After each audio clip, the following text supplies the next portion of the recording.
Yun, good morning. So, share ko lang tong bago kong app na niluluto. So, ano lang to siya. Gumamit ako ng TDD approach. So, test muna bago yung feature. So, habang gawa muna ako ng test, then apply ko yung functions. So, itong app na to, ano lang to is mag-upload si user ng video.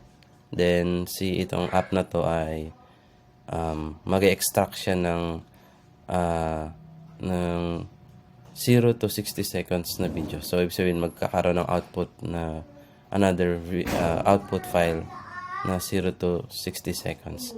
Bakit 0 to 60 seconds? Kasi, gagamitin yun para sa mga social media.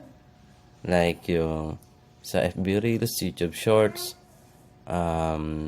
TikTok, lahat yan mga short videos lang. Siyempre, parang sa mga social marketer natin na gustong i-share yung videos nila. Siyempre ako, busy akong tao So, ayoko na mag-edit-edit. Siyempre, sa mga iba, gusto yung talagang need nila talagang mag-edit na para sa mga kanilang content. Ito sa akin, sa mga kagaya ko na gusto busy nga na kailangan nyo lang mag-convert ng extract. Siyempre, hassle pa yun.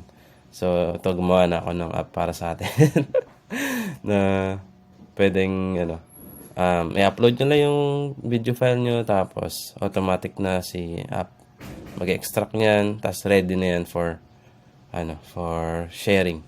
Okay? So, itong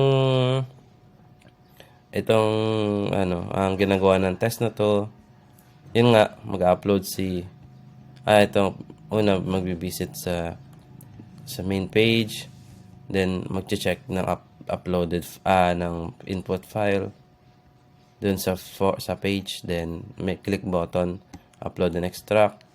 Then dito nga mangyayari yung pag-upload, tapos mag-generate ng output file.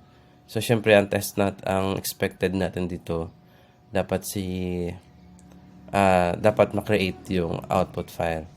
Then, after nun, dapat yung original file ma-delete. Siyempre, yun, sakat na sa servers. Kailangan ko i-delete yun. So, charge yun sa akin. Yun, sa storage ko. So, kailangan i-delete ang original file. At ang output file lang kasi medyo mababa na yun. So, pero yung gagawa ko pa to ng test na siguro within the day or within several hours, kailangan mabura na rin yung output file. So, kailangan pagka na-generate na yung output file, i-download nyo na, tapos skip nyo na. Kasi i-delete na ng server yung output file mismo. Siguro within 1 to 2 hours. Okay na yun. Yun. So, yun. Dito sa expected, kailangan mabura. Yan, gumagana na yan. Tapos dito yan, ito yung mga, share ko lang din yung mga, syempre, huwag natin pakikot. Ito lang, syempre, ito yung magic dyan. Ito yung mag-generate ng 60 seconds. So, after nyan, i-remove yung original file. Tapos dito pala sa upload, gumamit pala ako ng Career Wave Gem para sa pag-upload.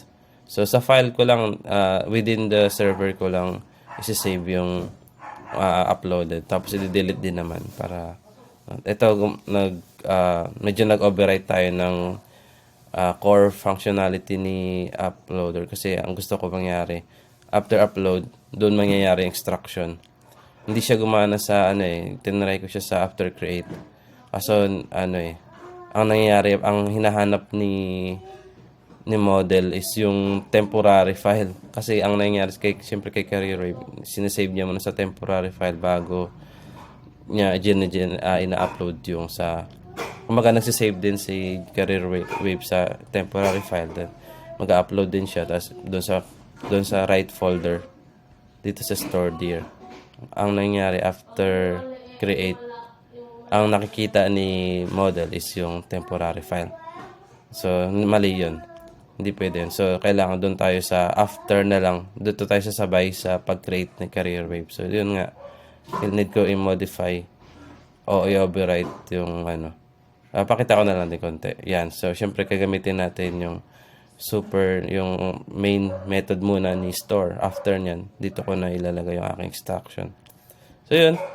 Goods naman. So, sample ko lang yung test ito. Ganito. So, ito.